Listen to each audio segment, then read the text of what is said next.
I hope everybody is doing good. I just wanted to kind of share something with you that happened to me. It was the day that I was out in the power line. I was taking pictures. And before I tell you what happened, let me explain why I haven't mentioned it. It was one of them strange things that happens. And, you know, when I had my encounter, you know, I had told y'all that I heard my guardian angel speak to me. And I want to explain that a little bit. I had heard her speak to me. That made the fourth time. The first time that it ever happened, I was 12 years old, and I had something really bad happen to me. I'm not going to go into detail. All I'm going to say is I was losing a lot of blood.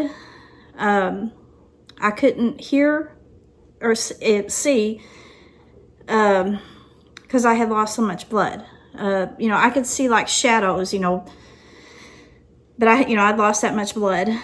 And the only thing that kept me awake was her.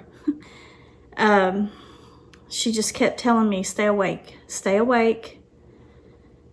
don't go to sleep, stay awake.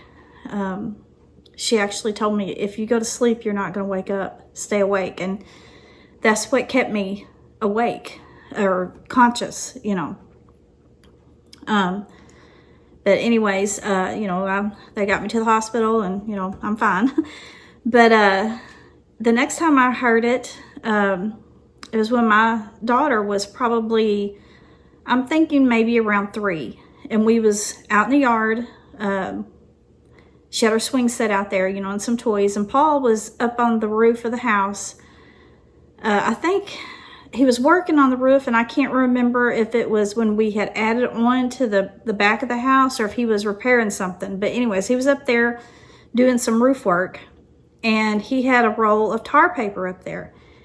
And he said, y'all stay away from the house over here. He said, in case this, you know, falls over and rolls off. And so, you know, we was staying away from the house, but my daughter had walked over to the porch, which was, you know, totally opposite of where he was at. And she had some toys over there at the porch. And I was, you know, I was watching her. Then I heard the same voice say, move your daughter. So I just went over and I grabbed her and picked her up and walked back over. And as soon as I left that area, I was walking back towards her swing set. A gust of wind from out of nowhere came through and blew that tar paper off the roof, and it landed right where she was standing. And so, you know, which took me back to the voice I heard when I was 12. And I was like, okay. Well then, you know, several years later, I don't know how old our kids were. Our son was probably around 2, maybe. Our daughter would have been about 6. Well, me and the kids were going to go visit my brother, and he lived about 30 minutes away. And I had to stop off and, you know, get gas.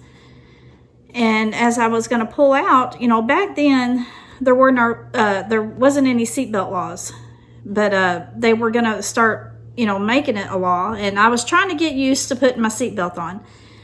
Well, as I was pulling out, once again, she said, stop and put your seatbelt on. So I stopped and fastened my seatbelt.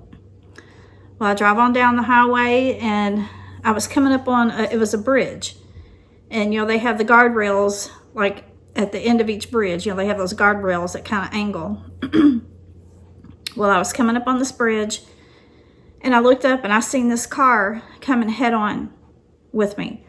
And I had to, you know, I was slowing down, but I had to take the side of the road, you know, and I was coming up on that, you know, the guardrails. And, you know, I was like, oh my gosh, you know. And, you know, she come flying all the way on my side of the road. But the thing is if I hadn't have taken that couple of seconds to stop and put my seatbelt on, I would have met her head on that bridge with my babies in the car. The thing of it was I knew the girl. And when I got to my brother's house, I double checked. I said, does such and such drive such and such car? And he said, yeah. And I told him what happened, and I was mad. Well, needless to say, she wouldn't never come back around me. She probably knew I'd tear into her. But, so that had made the third time. And then the fourth time was the day I was in my pool. So, and all that being said, the other day when I was out there taking pictures, I was trying, I was doing different things. And there's this other little scenario you can do, like if you, I don't know how to explain it, like with a water drop. And I have taken these pictures before with a water drop, like hanging off of a leaf or a flower or whatever. And I have actually done it off of the little needle of a cedar tree. And I'll show y'all an example. I'll put it up. But, and that's what I was going to try to do. I was over there at this cedar tree, and I couldn't find a good one on the certain side. And so I was going to walk around the back, which would have put me, closer to probably where I didn't need to be. Paul couldn't see me. And, but anyways, and when I get out and start taking pictures, sometimes I just get into like a different zone. Which I was still trying to be mindful of my surroundings and everything. But as I went to go around this tree, I seen something on the ground. I thought it was a snake. The grass was kind of tall. And I seen, something laying there. I thought it was a snake. And I stopped and I kind of looked again. And, it was just a stick. And I thought, oh, it's just a stick, And I went to take another step. And that's when I felt it. And that's when, once again, this time it was not as prominent, but it said, don't. And the overwhelming feeling of complete, I guess, dread, or I don't even know how to describe what I felt, came over me. And so I just backed up. I packed up my stuff and I come back over here with Paul. I haven't even told Paul this. I don't know. I don't know if there was one close. That's what I'm assuming. And, when I think back on it, I think if I would have walked around, because there's several cedar trees over there. It's really thick. You can't even see through there, even though it's right out there in this field. And I don't know if there was, and the creek was just on the other side of these cedar trees. I don't know if there was one close. I don't know, but, I wanted to share that with y'all, because I have always said, listen to your gut, listen to your gut. And, I didn't tell this because I thought, I've got so much crazy stuff that's always, going on. It just makes it sound even crazier. But, it's the truth. And so, I thought, I'm always telling people to listen to your gut. And that's what I did. It was actually more than just a gut feeling. Because I remember after I realized that it was a stick laying on the ground, it was almost like I literally couldn't move forward. It's almost like I was frozen. I don't know. It's weird. It was like a wall. It was stopping me, And, I've never felt that before. Like there was a wall there. But that's the best way I can describe it. It was just really strange. And then I faintly heard in my mind, don't. And I don't know. But, you know, I thought, you know, I gotta be, I need to tell everything, you know. And so, you know, there's that. You know, another crazy thing that happens. But, you know, I really felt like I needed to share it. And,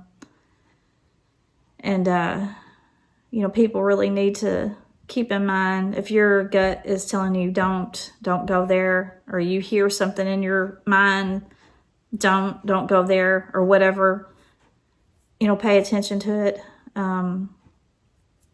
It could possibly save you a lot of grief, you know, or even your life. But haven't, you know, and that's about it. Now, me and Paul was out the other day. I have been smelling that strong urine smell.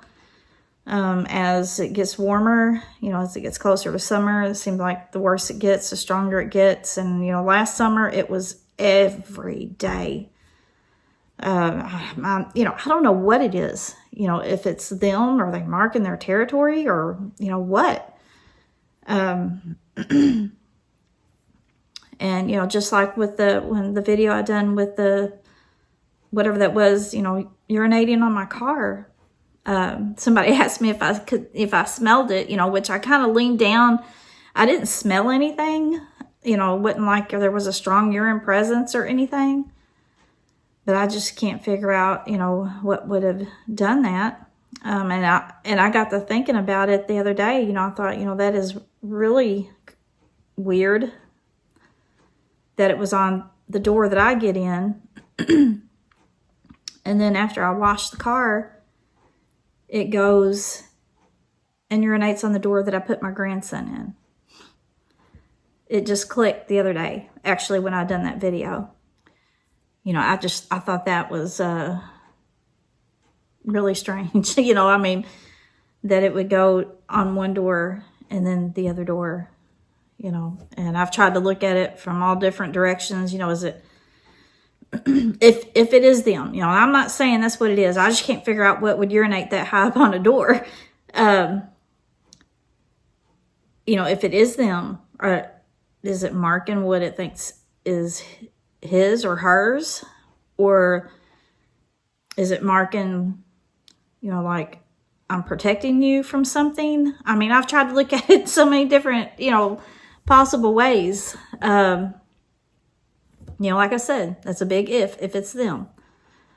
But anyways, you know, I just want to jump on here and share this with y'all. It's really been on my mind today, and it's one of those things that keeps popping into my head, and when it pops into my head, it takes me right back to that moment, and I can literally feel that feeling, you know, that I was feeling when it happened. And I don't like that feeling. You know, so anyways, I just, like I said, I just wanted to share that with y'all. And if anything else happens today, of course, I'll add to this. But anyways, I'm going to get off here for now. Paul will be getting here soon, so I'll be back later. Well, he got the treatment on the outside. It darkened the wood back a little bit, but and it's a mixture of mineral spirits, boiled linseed oil, and paraffin wax. And it's supposed to work really good. He hasn't done the front yet, but it's under the porch. He was just wanting to get this outside treated while it wasn't raining. But that's as far as we've gotten, really, on anything. He's had to do a few more things, catch up on a few more things around here that was needed to get done. But anyways, that's the cabin update. Well, I guess I'm gonna get off here and let this be the end of the video. I just wanted to share all this with y'all. But anyways, y'all have a wonderful week. I love and appreciate y'all. Please be safe, and I hope the good Lord blesses everyone.